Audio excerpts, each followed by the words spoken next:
성도 여러분 안녕하십니까? 2023년 4월 21일 금요 새벽 말씀 함께 나누겠습니다. 함께 나누실 하나님 말씀은 민수기 16장 16절에서 35절까지입니다. 본문은 반역을 꾀한 고라 일당의 징벌에 대해 기록하고 있습니다. 본문을 통해서 성도는 하나님의 뜻을 구하는 자인과 심판받는 자를 위해 중보로 기도해야 함에 대해 묵상하겠습니다. 첫 절의 묵상할 내용은 성도는 자기 뜻이 아니라 하나님의 뜻을 구하는 자이다 라는 것입니다. 본문 16절 17절에 보시면 이에 모세가 고라에게 이르되 너와 너의 온 무리는 아론과 함께 내일 여호와 앞으로 나오되 너희는 제각기 향로를 들고 그 위에 향을 얹고 각 사람이 이 향로를 여호와 앞으로 가져오라.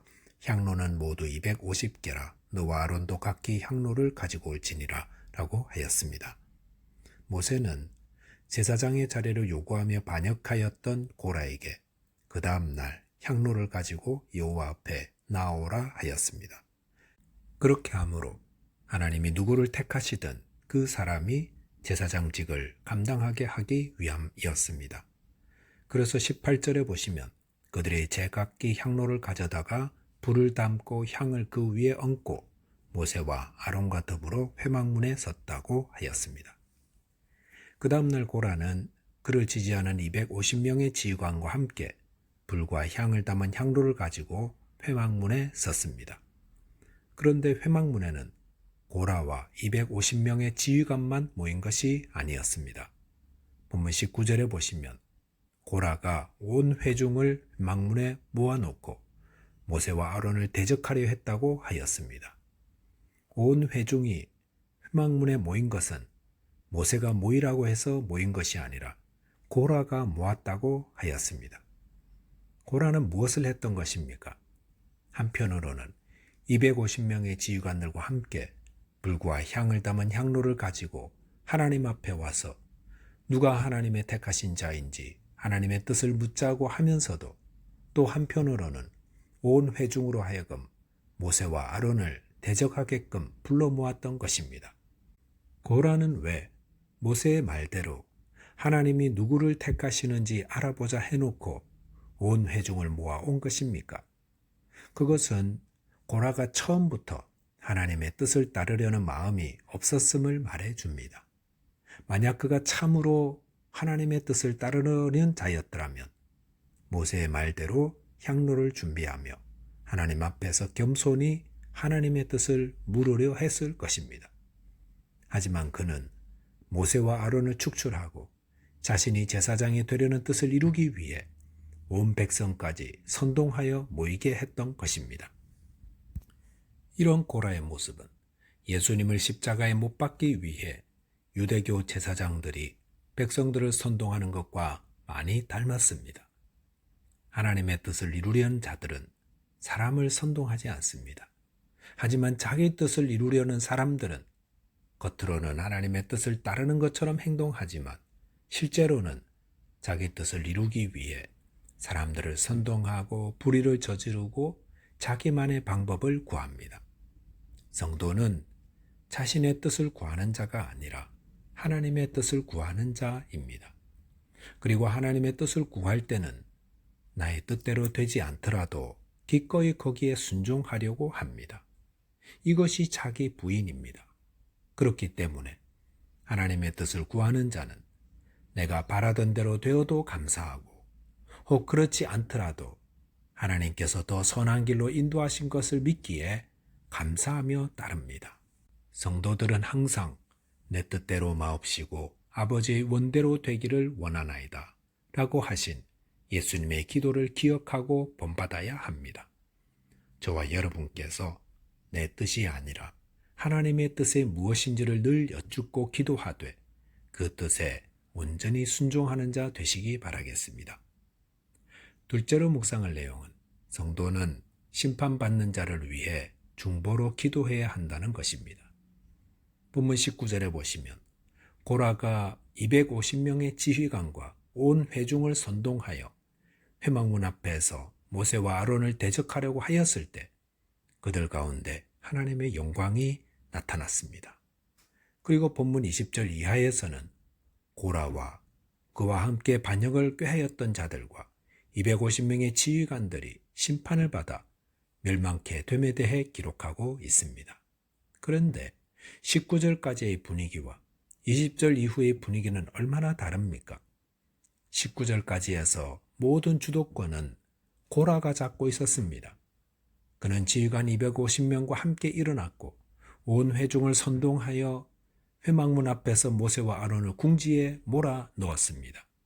고라의 말 한마디에 모세와 아론은 주눅이 들 수밖에 없었습니다.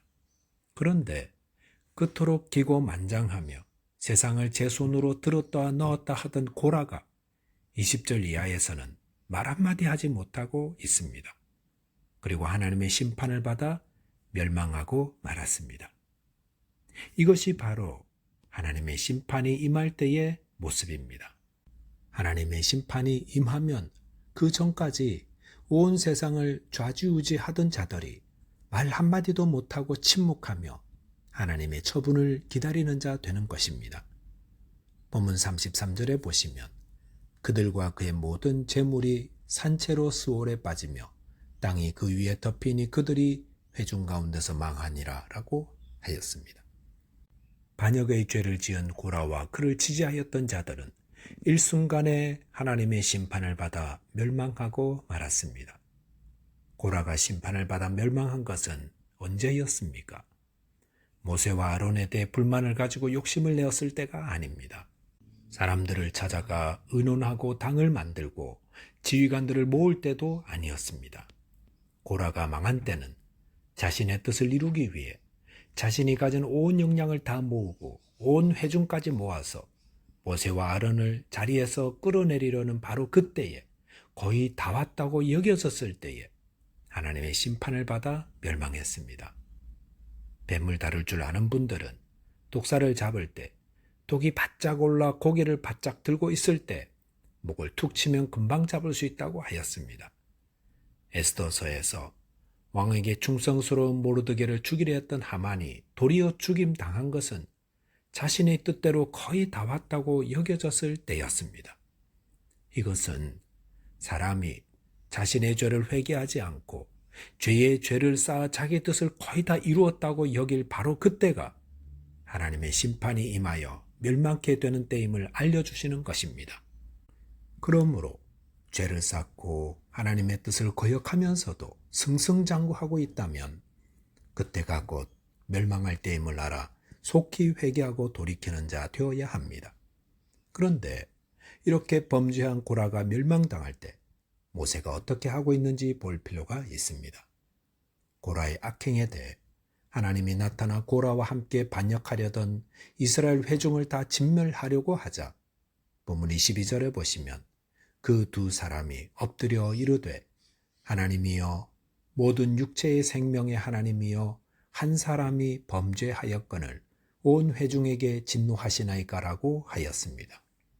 모세와 아론은 온 회중까지 진멸하려 하시는 하나님께 중보로 기도하며 그들에 대한 심판을 거두어 주시기를 간구하였습니다.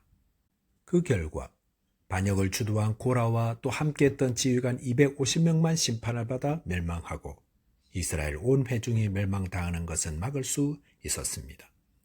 이스라엘 온 회중이 심판을 면한 것은 그들에게 잘못이 없어서가 아닙니다. 그들도 모세와 아론을 대적하는 곳에 모여와 있었던 공범들이었습니다. 하지만 모세의 중보 기도 때문에 온 회중이 멸망당하는 것을 막을 수 있었던 것입니다. 하나님은 성도의 중보의 기도를 들으시고 죄로 멸망할 자에게 임할 심판을 멈추시는 분입니다. 하나님은 죄인의 멸망을 기뻐하시는 분이 아닙니다. 하나님은 모든 죄인들이 다 회개하고 구원받기를 바라십니다. 그러므로 범죄한 자들을 위해 중보로 기도할 때 하나님이 들으시는 겁니다. 저와 여러분께서 나라와 민족과 또 이 교회와 가까운 친구, 가족들을 위해 중보로 기도하는 자 되시기 바라겠습니다. 기도하겠습니다. 하나님 아버지, 저희 모두 자신의 뜻을 내려놓고 주님의 뜻을 따라 순종하는 자 되게 하여 주옵소서. 또한 나라와 민족과 교회와 이웃과 가족들을 위해 중보로 기도하는 자 되도록 도와주옵소서.